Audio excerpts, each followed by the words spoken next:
할렐루야, 사랑하는 성도님 여러분, 12월 9일 금요일 아까베 시간이 돌아왔습니다. 오늘은 전도서 7장 1에서 14절의 말씀을 근거로 함께 은혜를 나누도록 하겠습니다. 전도서는 우리에게 인생이 헛될 수 있다라고 경고를 합니다. 그래서 우리가 경각심을 가지고 살기를 권면하죠. 오늘 말씀을 통해서 우리가 지혜를 잘 배워서 우리의 인생이 헛되지 않고 복된 인생이 되기를 소망합니다. 사람은 이름이 태어날 때 지어지지만 그 이름의 명성은 죽을 때 확실해집니다. 그래서 죽을 때가 되면 그 이름이 그 사람의 평판이나 그가 남긴 흔적이 됨을 우리에게 보여주죠. 오늘 본문을 기록하는 전도자는 사람이 이름을 남긴 그 사람에 대한 기억이 그 사람이 남긴 물질보다 더 중요하다라고 말을 합니다. 우리 1절 말씀을 한번 볼게요. 좋은 이름이 좋은 기름보다 낫고 죽는 날이 출생하는 날보다 나으며, 어떤 사람이 돈을 많이 남기거나 권력을 많이 남겼더라도 그것보다 중요한 것은 그 사람을 향해 가지는 좋은 기억이다라는 것입니다. 그 사람이 얼마나 친절했는지, 그 사람이 얼마나 따뜻했는지, 그 사람이 얼마나 하나님 앞에서 뜨거웠는지가 중요하다라고 이야기를 하죠. 이런 의미로 볼 때 전도자는 출생하는 날보다 죽는 날이 더 낫다라고 한 것입니다. 출생하는 날은 한 사람의 잠재력을 보여주지만 죽는 날은 그 잠재력의 성취를 보여주기 때문입니다. 그래서 잠재력 때문에 기뻐하는 출생한 날보다 그 사람의 성취를 바라보며 우리의 자신을 돌아보게 하는 죽는 날이 우리에게 더 중요하다라는 것입니다. 우리 2절 말씀도 함께 볼게요. 초상집에 가는 것이 잔치집에 가는 것보다 나으니 모든 사람의 끝이 이와 같이 됨이라. 산자는 이것을 그의 마음에 둘지어다. 전도자는 우리가 잔치집보다 초상집에서 더 큰 유익을 얻을 수 있다라고 합니다. 왜냐하면 모든 사람은 태어난 순간이 있었듯이 죽음의 순간을 맞이하기 때문이라고 하죠. 초상집에서는 우리가 언제든지 죽음을 맞이할 수 있다는 것을 기억하게 되고, 그래서 그곳에서 우리의 존재의 의미를 되돌아보게 되기 때문에 초상집이 잔치집보다 낫다라는 것입니다. 전도자는 우리가 아기 침대를 볼 때보다 장례식장에서 관을 볼 때 지혜롭게 살 수 있다고 합니다. 왜냐하면 관을 바라보면서 우리도 언젠가 죽음에 이르게 될 것을 깨달으며 자신에게 질문하기 때문입니다. 이런 질문이에요. 나는 이대로 이렇게 살아도 괜찮을까? 내가 죽을 때 내 삶은 가치가 있을까? 이 질문들을 통해서 우리의 삶의 시야가 넓어지게 되고, 혹여 중요하지 않은 일에 시간을 많이 허비하고 있다면 돌이킬 수 있기 때문에 관이 더 중요한 것이죠. 내가 어떤 업적을 남기고 있는가 돌아보는 것을 넘어서서 이것은 내가 정말 사람들에게 사랑을 베풀고 있는가 돌아볼 수 있고요. 자신의 인생의 의미를 다시 생각해 볼 수 있기 때문에 태어났을 때 맞이하는 아기 침대보다 관이 더 중요하다고 하는 것입니다. 전도자는 3절에 나오는 것처럼 슬픔이 웃음보다 낫다라고 하는데, 여기서 슬픔은 죽음을 기억하는 것입니다. 지혜롭지 못한 사람들은 슬픔보다는 웃음이 더 낫다고 생각을 하면서 세상적인 웃음을 추구하면서 살아가는데, 그래서 자신들의 삶이 허무해지고 있고 그 삶의 끝도 허무한 것이다라는 것을 기억하지 못합니다. 그러면서 헛된 만족을 누리며 살아가죠. 그러나 분명한 것은 곧 그 인생이 끝날 때 그 웃음이 사라지면 후회하게 됩니다. 근데 그것을 알지 못하고 죽음을 기억하지 않고 지금 낙을 누리면서 살아가는 사람들이 있죠. 그렇기에 전도자는 우리가 허무한 웃음의 마음을 두지 말고 죽음을 인식하면서 죽음과 함께 살라고 권면하는 겁니다. 이것이 지혜라는 것입니다. 이를 아는 사람은 4절에 나오는 것처럼 마음을 혼인집에 두는 것이 아니라 초상집에 둡니다. 그래서 마지막 때를 생각하며 지혜롭게 살아가죠. 그 사람만이 하나님께서 우리의 인생의 종료 휘슬을 부실 때에 기꺼이 감사하며 응할 수 있는 것입니다. 하지만 세상 웃음에 집중했던 사람들은 하나님께서 인생의 종료 휘슬을 부실 때 탄식하고 절망하며 후회만 남기게 됩니다. 전도자는 우리가 지혜로운 사람이 되기를 바라는 마음으로 권면을 합니다. 5절에 나오는 것처럼 지혜로운 사람들의 책망을 들으라는 겁니다. 세상에는 우매한 자들의 노래가 많습니다. 그것은 자신의 성공담을 이야기하는 것이죠. 자신은 이렇게 살아서 이런 것을 이루었고 이렇게 해서 이런 성취를 이루었다라는 그 성공담이 많습니다. 그래서 그것을 듣는 사람들은 나도 저렇게 성공할 수 있겠는데? 라는 생각을 하게 됩니다. 그런데 전도자는 그런 소리보다 지혜자의 책망을 들으라고 합니다. 우리는 할 수 없다고, 우리는 연약하다고, 우리는 힘이 없다라고 말을 하는 그 말을 들으라는 것입니다. 그것이 우리가 더욱 하나님을 의지하게 하는 지혜의 소리이기 때문입니다.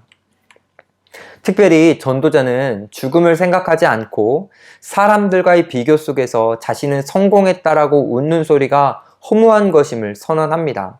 6절에 나오는 것처럼 자만에 빠져서 세상에서 무엇인가 이루었다고 표현하는 소리는 가시나무가 타는 것처럼 금방 사라진다라고 합니다. 헛된 행복에 취해서 그 감정으로 살아가는 것은 불을 피울 때 사용하는 불쏘시개처럼 순식간에 사라진다라는 것입니다.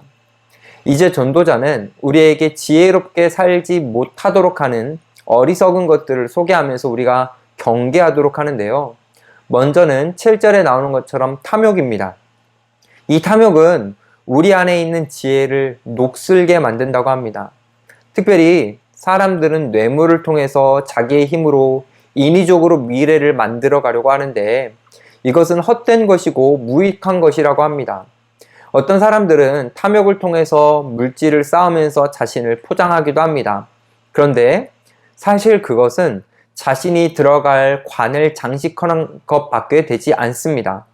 멋진 관에 들어가는 것은 아무 의미가 없기 때문에 전도자는 죽음을 생각하며 탐욕스러운 마음을 제거하라고 권면하는 것입니다.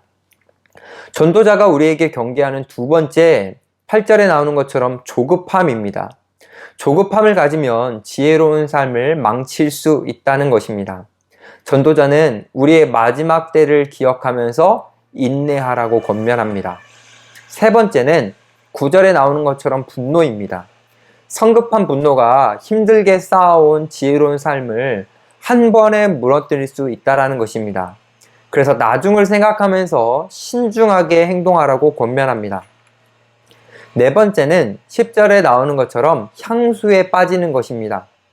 많은 사람들이 과거가 현재보다 나았다라고 생각을 하면서 현재를 부정적으로 생각합니다. 그런데 사실 이렇게 생각하는 대부분의 이유는 현재의 좋은 것에 눈을 감고 과거의 악에 무지하기 때문입니다. 전도자는 향수에 빠지는 것은 현재에 계신 하나님의 임재를 부정하는 일이 될 수 있기 때문에 주의하라고 권면을 합니다. 지혜를 녹슬게 만드는 4가지를 소개한 전도자는 이제 지혜가 얼마나 좋은 것인지를 소개합니다. 11절에 나오는 것처럼 지혜는 유산에 버금가는 삶의 유익을 제공한다라는 것입니다. 이뿐만이 아니라 12절에 나오는 것처럼 지혜는 마치 돈처럼 삶에서 유용하게 사용할 수 있다고 합니다. 어려운 일이 닥쳤을 때에 그때를 대비하여 준비할 수 있도록 한다라는 거죠. 기억할 것은 돈이라는 것은 잘못 투자할 경우 몽땅 잃을 수 있습니다. 그래서 자신의 뜻과는 다르게 손 안에 있던 돈이 다른 사람의 손으로 순식간에 이동할 수 있습니다. 그렇듯이 지혜도 관리하지 못하면 슬그머니 사라질 수 있다라는 것입니다. 전도자는 이제 지혜를 얻고 잘 관리하기 위해서 기억해야 하는 것을 소개하는데요. 그것은 13절에 나오는 것처럼 하나님의 크심과 인간의 작음을 기억하는 것입니다. 특별히 우리의 눈에 하나님이 하시는 일이 굵게 보여도 인간 스스로 그것을 곧게 피려고 하면 안 된다라는 것입니다. 뭔가 하나님이 하시는 일이 굽게 보여도 우리가 스스로 그것을 피려고 하면 안 된다라는 것이죠. 그것은 할 수 없는 일이자 교만이기 때문입니다. 전도자는 그저 인간이 이해되지 않는 일들 속에서 하나님이 하시는 일을 존중해야 된다라고 합니다. 이것이 지혜라는 것이죠. 어쩌면 존중을 넘어서 받아들여야 한다라고 합니다. 우리 14절 말씀을 보실까요? 형통한 날에는 기뻐하고 곤고한 날에는 되돌아보아라. 이 두 가지를 하나님이 병행하게 하사 사람이 그의 장래 일을 능히 헤아려 알지 못하게 하셨느니라. 행복을 기쁘게 받아들이고 불행해 보이는 순간에 하나님의 뜻을 깊이 생각하면서 받아들이라는 것입니다. 그렇게 받아들이는 것이 지혜롭게 사는 것이라고 합니다. 이렇게 하나님이 하시는 일을 존중하고 받아들여야 하는 것은 단순히 우리가 피조물들이기 때문만은 아닙니다. 할 수 없어서 받아들이는 것이 아니라 하나님은 선하시기 때문에 받아들이라는 것입니다. 우리가 이해하지 못하는 부분까지 전지전능하신 하나님께서는 다 알고 계시며 선한 계획으로 역사를 주관하시기 때문입니다. 특별히 하나님은 우리를 사랑하십니다. 독생자의 목숨을 내어주기까지 우리를 사랑하십니다. 그래서 우리가 불행하게 느끼는 상황과 참을 수 없는 것 같은 고통도 다 합력하여 선을 이루어 가십니다. 뿐만 아니라 하나님께서는 우리를 사랑하시기 때문에 우리는 영생을 선물로 받습니다. 즉 우리가 만나야 할 죽음은 우리의 삶의 시간이 끝남을 의미하는 휘슬이 아니라 기쁨과 감격이 있을 영원한 삶이라는 후반전을 시작하는 휘슬이 되는 것입니다. 그렇기에 하나님의 역사를 감사함으로 받아들일 수 있는 것입니다. 오늘 말씀을 정리해 봅니다. 전도자는 오늘 우리에게 지혜롭게 살기 위해서 죽음이 건네는 말을 경청해야 된다라고 권면합니다. 죽음은 땅을 바라보고 살아가는 우리들이 하늘을 바라보고 살아가도록 하기 때문입니다. 죽음을 보지 않고 자신만 바라보면 우리가 이 땅에서 무언가 할 수 있을 것처럼 생각하고 헛된 일을 추구하지만 죽음을 보면 우리는 아무것도 할 수 없으니 하늘을 보게 된다는 것입니다. 우리 모두 죽음을 친구로 삼아서 땅이 아닌 하늘을 바라보면서 살기를 소망합니다.